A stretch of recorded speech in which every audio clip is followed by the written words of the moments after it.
안녕하세요. 5분 심리학 한선생입니다. 자, 이번 영상에서는 문화심리학의 세 가지 전통에 대해서 말씀드려 볼 텐데요. 자, 문화심리학이라는 분야도 생소하실 텐데, 이 생소한 문화심리학을 더 이해하기 어렵게 만드는 것이 문화심리학 내에 존재하는 세 가지 전통입니다. 자, 첫 번째, 주류 심리학에서의 문화에 대한 접근이 있습니다. 자, 이것을 비교 문화심리학이라고 하는데요. 자, 원래 심리학에서는 문화에 대한 관심이 그렇게 크게 없었습니다. 자, 심리학의 그 정체성은 과학으로서의 심리학이죠. 과학으로서의 학문입니다. 자, 그렇기 때문에 인간의 마음은 어떤 문화에 따라서 다 다르고 이런 것이 아니라 보편적인 대상이어야 했던 것이죠.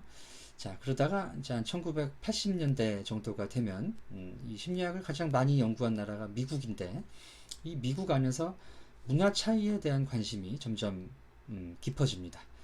자, 뭐 큰 전쟁, 세계대전 이후에 이제 이민자들이 많이 와서 살게 됐고요. 또 이제 전쟁 중에서도 미국이 크게 그 일본이라는 이제 태평양 전쟁에서 이제 적으로 싸웠던 그런 그 아시아 문화에 대한 이런 의문점들도 계속 누적이 되고 있었던 것이죠. 자, 그러다가 이제 1980년대 후반, 90년대 초가 되면은 일본이 세계 경제에서 급격하게 성장을 하면서 미국 내에서 이런 타자에 대한, 특히 이제 아시안 동양 사람들에 대한 이해가 굉장히 필요하게 되었다라는 것입니다.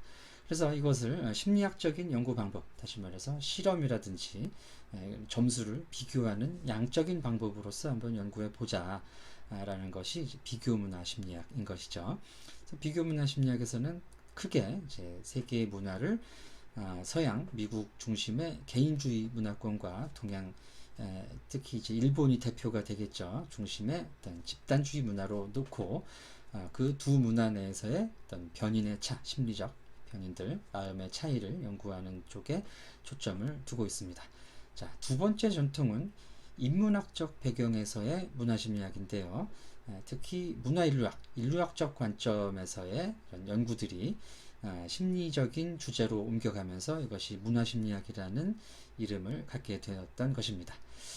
자, 문화심리학은 일찌감치 이제 인간의 문화에 대해서, 인간들이 살아가고 있는 배경이라고 할 수 있는 문화에 대해서 관심을 가져왔는데요. 어떤 주어진 환경에 살고 있는 사람들이 그 환경에 가장 잘 적응하기 위해서 만들어낸 어떤 다양한 제도를 비롯한 뭐 무형의 가치, 욕구의 체계, 자, 이런 것들이 문화라고 볼 수가 있겠습니다. 자, 이런 문화가 인간의 마음에 미치는 영향을 생각하다 보니까 여기서는 어떤 문화의 차이라기보다는 어떤 한 문화 내에서 인간의 마음이 구성되는 방식, 만들어지는 방식에 초점을 맞출 수밖에 없었던 것이죠. 자, 그래서 지금 말씀드린 구성주의라는 것이 인문학적 배경에서의 문화심리학의 근본이 됩니다.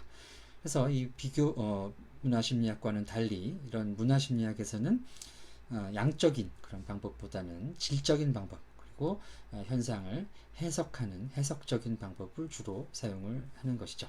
자, 세 번째, 마지막 문화심리학의 전통은 토착심리학인데요.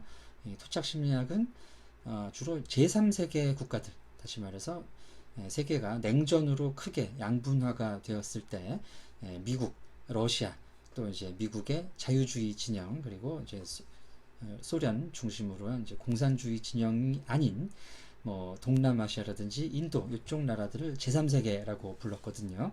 자, 이 제3세계 국가들의 심리학자들이 연구한 그런 인간에 대한 접근, 문화에 대한 접근을 토착심리학이라고 하는 것입니다.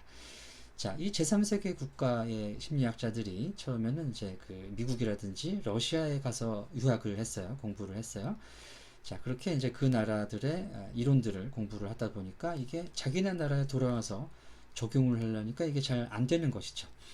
그래서 이제 미국이면 미국, 러시아면 러시아 이쪽의 이런 이론들은 그 나라의 토착적인 문화에서 비롯된 것이기 때문에 자기네 나라들, 인도, 필리핀 뭐 이런 이제 나라들의 사람들을 이해하는 데는 한계가 있다. 그래서 우리 토착적인 문화에서의 사람들의 행동을 연구하자 하는 것이 토착심리학이 되겠습니다.